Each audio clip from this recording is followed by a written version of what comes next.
अगर मैं आपसे कहूं कि कैसे क्रैश हुआ यूएस का B-52 बॉम्बर, अरे वो B-52 बॉम्बर जो दुनिया का सबसे खतरनाक बॉम्बर कहा जाता है, आज वो ऐसे क्रैश हो गया जैसे लग रहा हो कि एयर इंडिया उड़कर गिर चुका हो।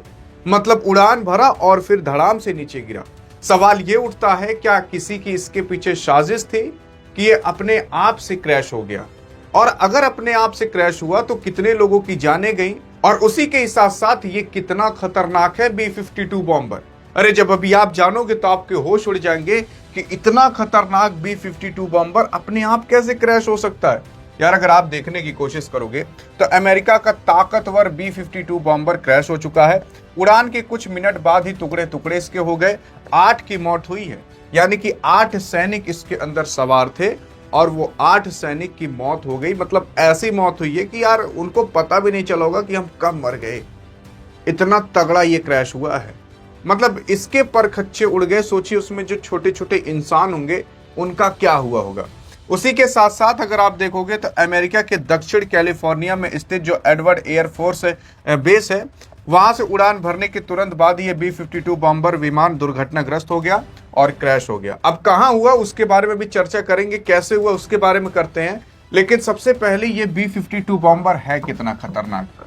यार ये इतना खतरनाक है ना कि ये 1955 का बना है, 1995 का। अब सोच कर देख लीजिए, 1995 का ये प्लेन बना है, तब से लेकर अभी तक इसका इस्तेमाल किया जा रहा है।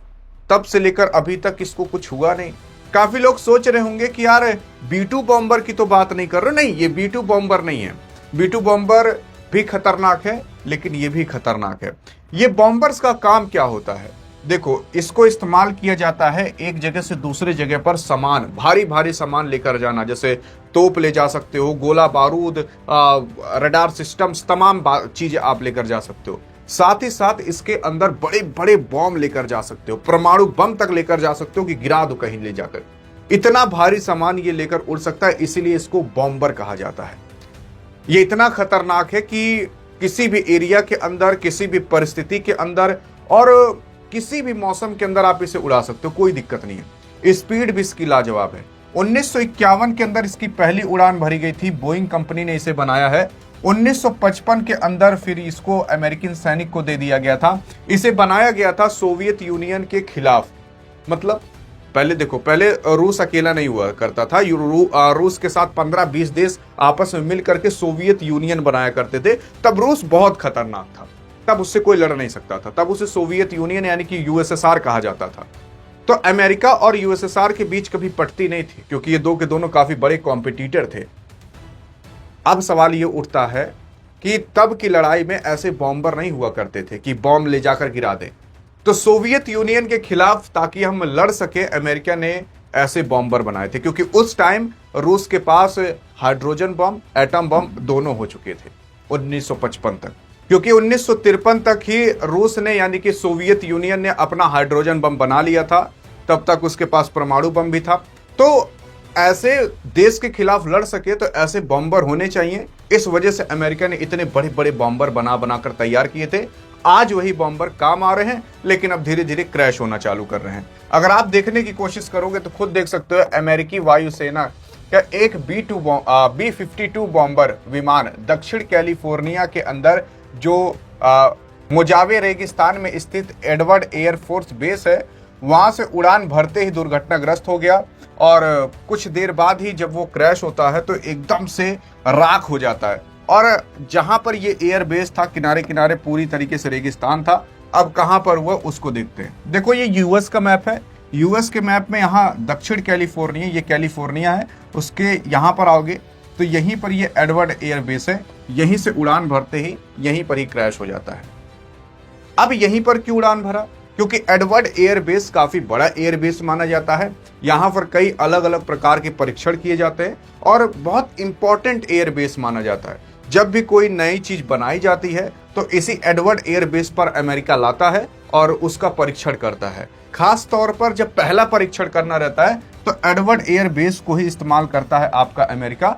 बहुत इंपॉर्टेंट एयरबेस माना जाता है, क्योंकि अगर आप देखोगे तो ये समुद्र के किनारे भी थोड़ा है और इस वजह से भी, और किनारे किनारे रेगिस्तान है, लोग नहीं रहते, तो यहाँ पर आप परीक्षण कर लोगे। अगर कुछ ब्लास्ट भी हो जाता है तो नॉर्मली आम जनता को नुकसान नहीं होगा। तो इस वजह से यहाँ पर एडवर्ड एयरबेस काफी इंपॉर्टेंट अमेरिका अपने लिए मानता है। कैलिफोर्निया के अंदर ये स्थित है, तो यहीं पर ही आकर सब कुछ होता है। तो यहीं पर ही बॉम्बर्स बड़े बड़े रखे जाते हैं, और यहीं से ही ये B-52 बॉम्बर उड़ान भरने की कोशिश कर रहा था और क्रैश हो गया। अब अगर आगे देखने की कोशिश करोगे तो अमेरिकी वायुसेना का जो B-52 बॉम्बर सोमवार 15 जून को सुबह 11:20 पर यह दुर्घटनाग्रस्त हुआ, क्रैश हुआ कैलिफोर्निया के अंदर।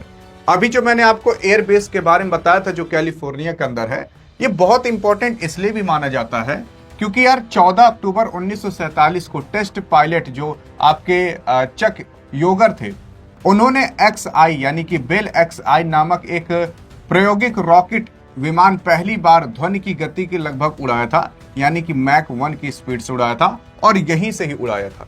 इस वजह से ये काफी इंपॉर्टेंट माना जाता है। और उसी के साथ साथ यह ऐतिहासिक उड़ान कैलिफोर्निया के जो मुजावे रेगिस्तान है वहां पर जो स्थित मुरोक आर्मी एयर बेस है, वहीं से उड़ान ये भरी गई थी, जिसे आज आप एडवर्ड एयर बेस यानी कि एडवर्ड एयर फोर्स बेस के नाम से जानते हो। मतलब कि ये है कि जब पहली बार कोई चीज ध्वनि की गति की स्पीड के बराबर उड़ाई गई थी, ध्वनि की गति की स्पीड लगभग 1234 से 1235 किलोमीटर प्रति घंटा होती है, तो ये साइंटिस्ट ने उड़ाया था, इसी एयर बेस से उड़ाया था। तब इस एयर बेस को मुरोक आर्मी एयरफील्ड कहा जाता था। हाल फिलहाल इसे एडवर्ड एयर फोर्स बेस कहा जाता है। इस वजह से भी ये एयरबेस काफी इंपॉर्टेंट माना जाता है, और इसी एयरबेस पर ये जो B-52 बॉम्बर है क्रैश हुआ है। अगर आप देखने की कोशिश करोगे तो अमेरिकी वायुसेना में शामिल विमान 1955 में लगातार सक्रिय भूमिका निभा रहा है। 1951 के अंदर ये पहली उड़ान भरता है, फिर और सुधार किए जाते हैं, तो 1955 के अंदर अमेरिकी सैनिक को ये बॉम्बर दे दिया जाता है। ये बॉम्बर इतना खतरनाक है कि बड़े से बड़े बॉम्ब को लेकर ये उड़ सकता है, और इसके अंदर ऊपर इंजन भी देख सकते हो कितने खतरनाक लगे हैं। इसकी जो ये पंखुड़ियां विंग्स आप देख रहे हो, ये मैग्नीशियम प्लस अलॉय की बनी रहती है, इस वजह से ये और खतरनाक हो जाता है। तेज हवा में भी आराम से उड़ सकता है, खराब मौसम में भी आराम से उड़ सकता है, और इसमें आप हवा में ही रिफ्यूलिंग कर सकते हो। एक बार रिफ्यूलिंग करने के बाद ये कई 100 किलोमीटर तक काफी आराम से उड़ सकता है, कई हजार किलोमीटर तक उड़ सकता है। इस वजह से इसे काफी खतरनाक माना जाता है। बाकी ऐसा माना जा रहा है कि इसको अभी हाल फिलहाल 2050 तक इसकी सक्रिय भूमिका इसमें रहेगी। 2050 तक इसे इस्तेमाल किया जाएगा, उसके बाद इसे रिटायर कगार कर दिया जाएगा।